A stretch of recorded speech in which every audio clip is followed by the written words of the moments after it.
തിരുവനന്തപുരം മുതലപ്പുഴയിൽ വീണ്ടും വള്ളം മറിഞ്ഞ് അപകടം. അഴിമുഖത്ത് മത്സ്യബന്ധനം കഴിഞ്ഞ് മടങ്ങിയ വള്ളം തലകീഴായി മറിഞ്ഞു. വള്ളത്തിലുണ്ടായിരുന്ന 3 പേരും നീന്തി രക്ഷപ്പെട്ടു.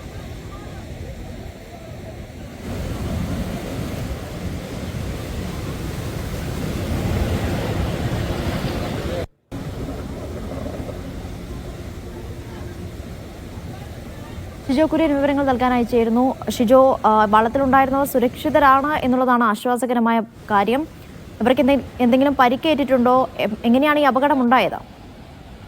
അനീഷ, ഈ അപകടത്തിൽപ്പെട്ട 3 മത്സ്യത്തൊഴിലാളികളും നീന്തി കരയിലേക്ക് കയറിയിട്ടുണ്ട്. ഇവർക്ക് കാര്യമായിട്ടുള്ള പരിക്ക് ഒന്നും ഉണ്ടായിട്ടില്ല എന്നുള്ളതാണ് ഏറ്റവും ആശ്വാസകരമായ കാര്യം. മഴയും അതുപോലെ തന്നെ തിരമാലയും ശക്തിയെ പ്രാപിച്ചതോടുകൂടിയാണ് മുതലപ്പുഴയിൽ വീണ്ടും അപകടങ്ങൾ തുടർക്കയാവുന്നത്.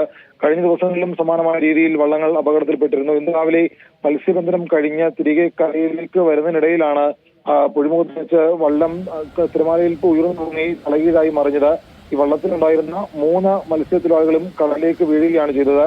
നമുക്ക് ആ ദൃശ്യങ്ങൾ തന്നെ കാണാം. ഉയർന്ന തിരമാലയിൽ മത്സ്യത്തൊഴിലാളികൾ ഈ തിരമാലക്കടലിലേക്ക് പോകുന്നത് നമുക്ക് കാണാവുന്നതാണ്. അപ്പുറത്തേക്ക് ഉള്ള പുലിമുട്ടിലേക്ക് പോയിരുന്നുവെങ്കിൽ അപകടത്തിന്റെ വ്യാപ്തി കുറച്ചുകൂടി ഇരട്ടിയാകുമായിരുന്നു. പക്ഷേ അങ്ങനൊന്നും സംഭവിക്കാതെ മത്സ്യത്തൊഴിലാളികൾ അത്ഭുതകരമായി കരയിലേക്ക് നീന്തി കയറിയിട്ടുണ്ട്.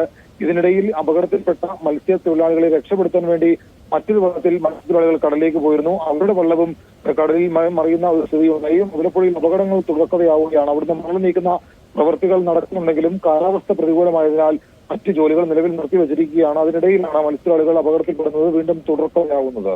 അനീഷ, ഏതായാലും മുതലപ്പുഴയിൽ മത്സ്യബന്ധന ബോട്ടുകളും വള്ളങ്ങളുമൊക്കെ അപകടത്തിൽപ്പെടുന്നത് തുടർക്കഥയാവുകയാണ്. ഇന്ന് അപകടത്തിൽപ്പെട്ട 3 പേരും അത്ഭുതകരമായി രക്ഷപ്പെട്ടിരിക്കുന്ന വിവരങ്ങൾ നൽകിയത് ഷിജോ കുര്യനാണ്.